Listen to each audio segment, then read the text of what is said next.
É, bom dia, né? Vamos. Bom, Emil, eu acho esse assunto bem relevante. Eu vou, na verdade,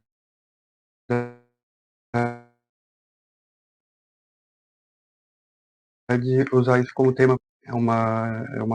Algo que a gente tem que desenvolver mais. E como eu sempre gosto de trazer dados e estatísticas, é importante reforçar esse conteúdo. Mas, hoje eu resolvi falar sobre um assunto importante. Não que os outros não sejam importantes, mas é algo que chama atenção. Eu já citei de forma sutil em outros programas, que é a questão da saúde mental dos policiais. O, esse é um tema bem sensível para mim, porque eu sou uma das pessoas que tiveram problema com saúde mental e não tive o suporte adequado da corporação, né, e tivemos, como é que é uma questão que tem aumentado muito nos últimos anos. Então, eu não sei se de conhecimento público e acho que deveria ser, né? Hoje, segundo o último relatório do Fórum Nacional de Segurança Pública, é mais provável, então, existe uma possibilidade maior de um policial morrer por suicídio do que por homicídio, seja ele em ocorrência ou fora da ocorrência. Então vamos reforçar a ideia. A maior causa de mortes de policiais hoje, de policiais militares, né, especificamente, hoje é suicídio. Mas ninguém está falando sobre isso. O suicídio sempre foi um tabu. Até pouco tempo atrás a imprensa nem noticiava esse tipo de coisa, tipo, ficava oculto. Né? Aí quando a OMS começou lá nos anos 2000, essa campanha, porque estava aumentando muito os índices de suicídio no mundo, é que se começou a discutir. É aí que apareceu o Setembro Amarelo e outros momentos onde a gente tem espaço para discutir esse tipo de questão. Mas vou dar a parte estatística aqui. Né? De 2022 para 2023, né, nós tivemos 18% de redução nas mortes de policiais causada por agente externo. Então, onde eles morriam em ocorrência durante o serviço ou fora do serviço. Quer dizer que, de alguma forma, o ambiente externo para a polícia acabou ficando um pouco mais seguro. No entanto, de novo, de 2022 para 2023, nós tivemos um aumento de 26% na taxa de suicídios. Então foram 110 suicídios no Brasil inteiro de policiais militares, só de policiais militares. Então isso é algo que a gente tem que prestar muita atenção e tem que entender o que está acontecendo. E, então, como é que a gente visualiza, como é que se avalia, né? Quais seriam as razões desse aumento da taxa de suicídio? A profissão policial militar por si só é uma profissão estressante. Não estou dizendo que é a única, né? Não estou dizendo que é a mais, mas ela é uma profissão estressante. Tem que estar, enquanto está de serviço, tem que estar em atenção constante, atenção plena. Então, é o que a gente chama de estresse rotineiro. Então, já é um trabalhador ali que está no seu nível de estresse fora do padrão de quem não está envolvido nesse tipo de situação, de profissão. E aí, dentro do estresse rotineiro, o policial ele é sujeito a uma série de violências e pequenos traumas. Como assim? A gente presencia todo tipo de coisa. Presencia crimes hediondos, presencia situações de extremo, situações extremas como a gente vê, opa, faltou a palavra.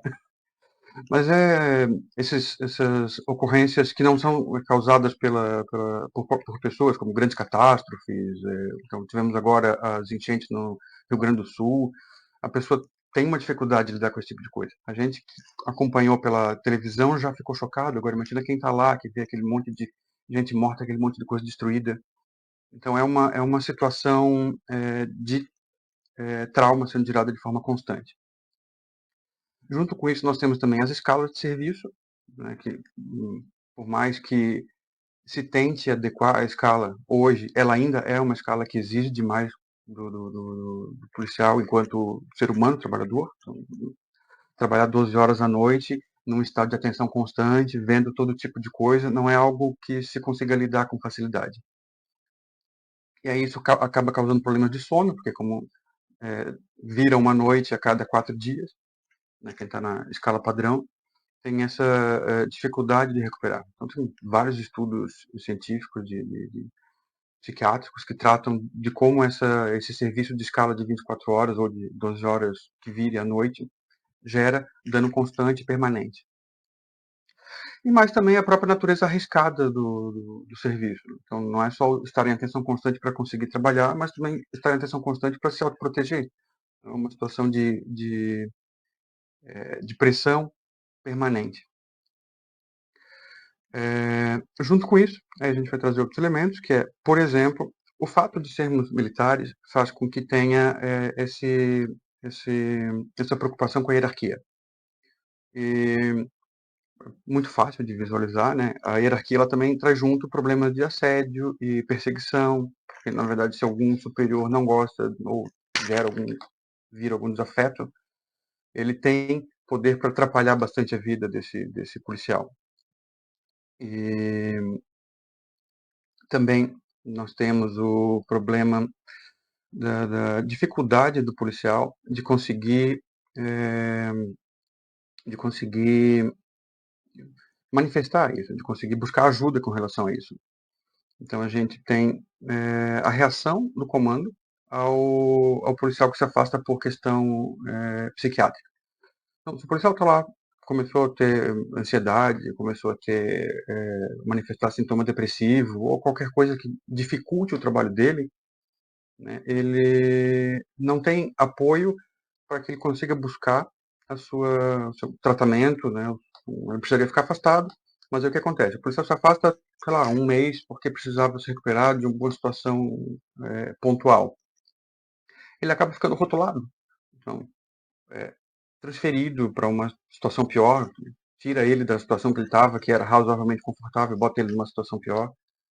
É, ele é mudado de escala de serviço também, então tira de uma escala que era favorável para ele, coloca numa escala que gera transtorno para contato dele.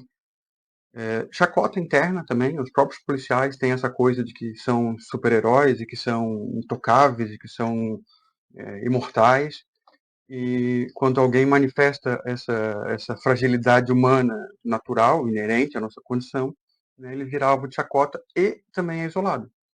Então, quando o meu caso veio à tona, eu comecei a receber contatos de vários policiais que estão nessa situação de ou não conseguem se afastar porque sabem que vão atrapalhar a carreira, ou estão afastados e acabaram entrando nesse ciclo então, de piora. Ao invés de ter um apoio para que torne a vida do policial mais fácil quando ele retorna da licença, ele tem justamente o oposto. Ele sofre mais pressão, ele sofre mais problemas que acabam agravando a situação dele.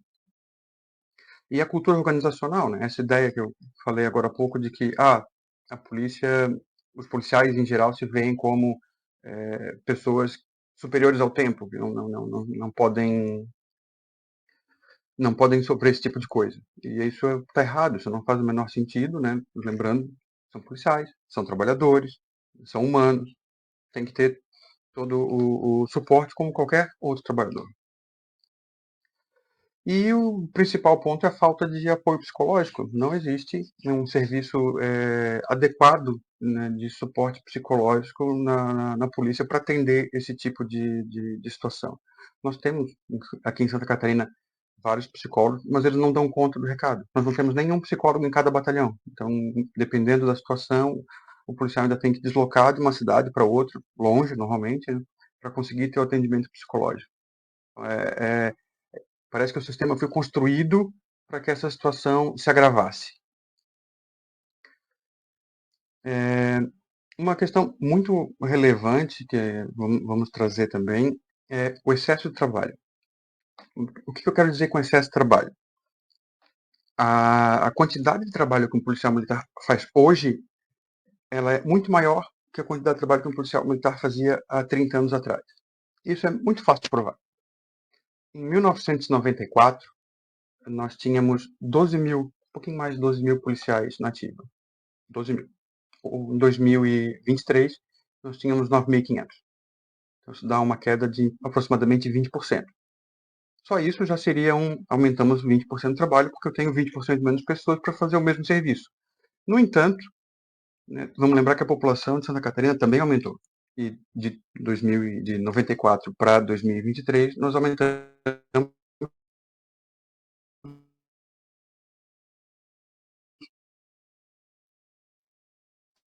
58%. Então, então o policial hoje, ele trabalha, ele tem que dar conta do dobro do que um policial de 40 anos atrás tinha. Desculpa, 30 anos atrás.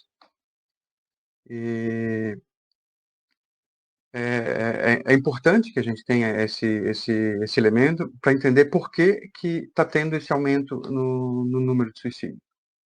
Então, o planejamento não foi adequado, não se conseguiu fazer as inclusões dentro do tempo. A questão não é nem essa, a questão é que ou a gente arruma um jeito de compensar isso e contratar mais policiais, uma das soluções, claro, para resolver esse problema específico, ou a gente arruma algum jeito de não sobrecarregar o policial para tentar fazer o serviço que dois policiais faziam há 30 anos atrás. Junto com isso, então, as nossas sugestões do que deve ser feito, do que deve ser criado, é a questão de programa de prevenção. E aí, prevenção, é atuar antes do fato acontecer, antes de termos policiais doentes, antes de termos policiais com problema. E aí, com a contratação de psicólogos, para ter esse monitoramento constante. A gente vê outras polícias, né, pelo mundo, eles têm sempre um psicólogo dentro do local que está sempre acompanhando o que está acontecendo com os policiais. E quando alguém se envolve em alguma ocorrência de vulto, esse cara vai fazer acompanhamento psicológico. Então, é o normal a gente estar preocupado com a pessoa. E aqui a gente não tem esse tipo de coisa. E campanha de conscientização, né? Então, nós só falamos sobre isso no Setembro Amarelo e é mais ou menos olha, existe suicídio. A campanha de prevenção tem que ser constante, não só em setembro. No setembro é só o espaço que a gente tem para discutir isso, dedicado para isso. E ela tem que trabalhar esses pontos. Como eu falei, a questão da dificuldade do policial de buscar ajuda, a questão da dificuldade da corporação de entender que alguém estava doente e não está mais. Então, conseguir atender essa demanda. E melhoria da condição de trabalho, né? As cargas de serviços são exageradas, a burocracia interna é exagerada, é tudo muito difícil, é tudo uma bola de neve, não é, as coisas não são simples, são feitas para ficar complicado. E também a questão da descompressão, deveríamos ter, né, algum local de descompressão. Antigamente nós tínhamos eram chamados de cassinos, né? Mas era uma área dentro do quartel, uma sinuca, alguma coisa para o pessoal poder dar aquela desestressada durante o turno de serviço. E dentro do processo de formação também treinamento emocional, para ter essa capacidade de lidar com as próprias emoções. O que acontece? A pessoa já entra com toda essa questão de que vai ter que superar, vai ter que ser superior ao tempo. E aí não é dado nenhum treinamento. E aí, depois que ele se forma, ele continua com essa visão. Então, isso é uma bomba relógio, isso é a fórmula explosiva para acontecer esse aumento, né, exponencial do número de homicídios, de suicídios. É, e aí a gente sempre faz alguns questionamentos, né? Então, um questionamento que a gente tem sempre é por que o policial que se afasta por questões psicológicas, ele tem um tratamento e o policial que se afasta por qualquer outra questão médica tem outro? Bom, a gente vê, e eu não sou a única, né, policiais que responderam processo, responderam uma série de coisas porque se afastaram por questões médicas. Eu já fui do Conselho de Justiça, teve um policial que estava com depressão e ele saiu do serviço, ele achou que ele ia fazer alguma besteira, ele simplesmente levantou e foi embora do serviço. Comunicou certinho, disse que não tinha condição e foi embora. Foi denunciado por abandono de posto. Óbvio, foi absolvido porque a justiça não é tão tacanha assim quanto, né, esse processo administrativo. Mas, por exemplo, se olhar no site da polícia agora, tem uma comemoração de um policial que estava com câncer e está em remissão agora. Então ele ficou afastado, ficou meses, talvez anos, né, fazendo seu tratamento, com todo o apoio, e quando volta ainda faz uma festa para ele. Por que não tem a mesma coisa para quem está em transtorno, tá com transtorno mental? É um problema igual, é uma doença igual, com tratamento igual, e resolve igual. Esse preconceito institucional que está causando esse tipo de coisa. E aí eu estou focando isso, afirmando isso. Essa forma que a polícia trata as pessoas que têm transtorno psicológico, que têm algum problema psicológico, é uma das causas do suicídio. Então, na verdade, essa política ela é homicida. É importante que isso fique muito claro. Essas pessoas estão morrendo porque a instituição policial não está tratando ela como deveria. E a pessoa que está morrendo são policiais. A instituição está sendo autofágica. E ninguém está falando sobre isso. Ninguém está falando sobre isso.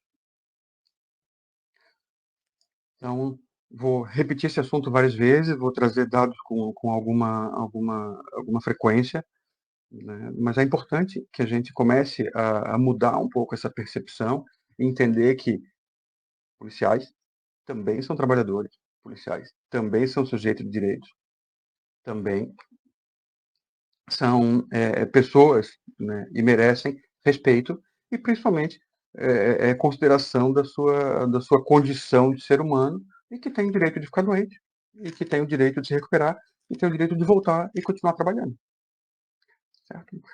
Era isso por hoje. Muito obrigada. Tenha um ótimo final de semana.